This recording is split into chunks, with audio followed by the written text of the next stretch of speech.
السلام عليكم ورحمة الله. كل عام وانتم بخير. ربنا يحقق الأماني ويصلح حال البلاد والعباد يا رب العالمين.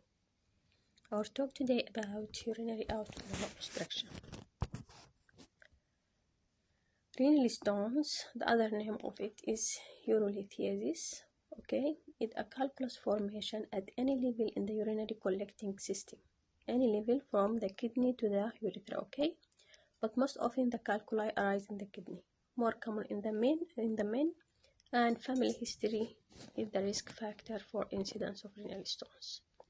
Types of renal stones may be composed of calcium oxalate or calcium oxalate mixed with calcium phosphate, and this constitute 80% of all incidence of renal stones, magnesium ammonium phosphate in 10%, and uric acid or cystine stones in 6 to 9%.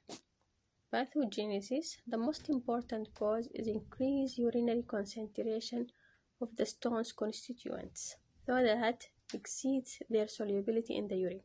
That means there is supersaturation, okay? Supersaturation in the urine that lead to precipitation and collection and formation of the stones, okay?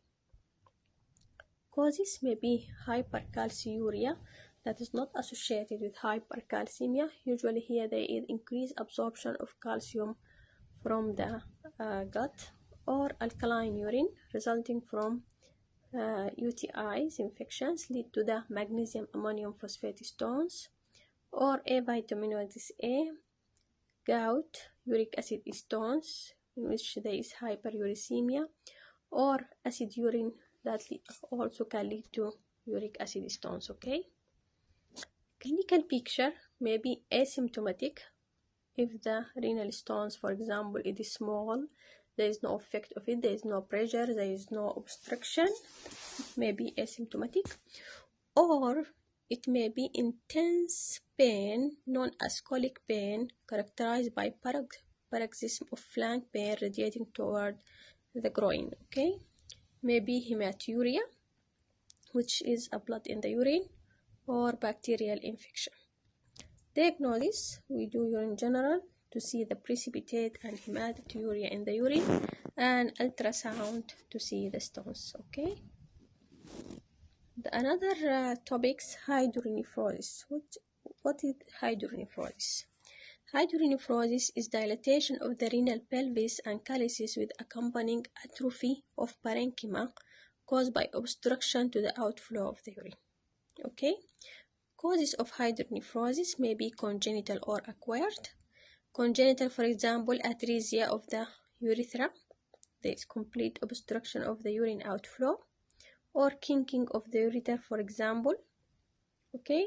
Acquired may be foreign bodies like calculi, or proliferative lesion like benign prostatic hyperplasia, carcinoma of the prostate, bladder tumor, obstruction at the level of the prostate and the bladder, okay? Or inflammation in the prostate or ureter lead to urethritis or prostatitis, also can lead to obstruction, and back pressure effect lead to hydronephrosis, okay? Normal pregnancy also can make pressure and obstruct the renal the urine outflow obstruction and lead to the pressure back of the urine to the kidney and lead to hydronephrosis. Bilateral hydronephrosis occur only when the obstruction is below the level of the ureter, at the level of the bladder or urethra, okay?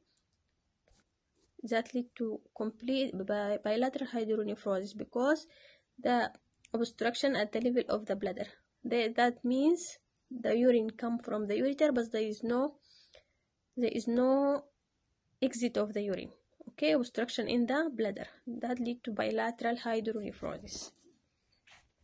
Pathogenesis, if the affected calyces and pelvis become dilated, the unusually high pressure thus generated in the renal pelvis and collecting duct causes also compression of the renal vasculature.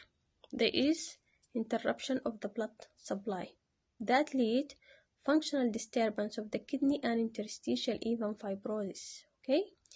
Serious irreversible damage occurs in 3 weeks with complete obstruction and in 3 months with partial obstruction. Morphology: bilateral hydronephrosis as well as unilateral. When the other kidney is already damaged or absent, that means one kidney was functioned and now there is hydronephrosis in it. The other kidney is damaged or absent. That can lead to renal failure. In unilateral hydronephrosis, the kidney may be massively enlarged. The renal parenchyma itself is compressed and atrophied with obliteration of the papillae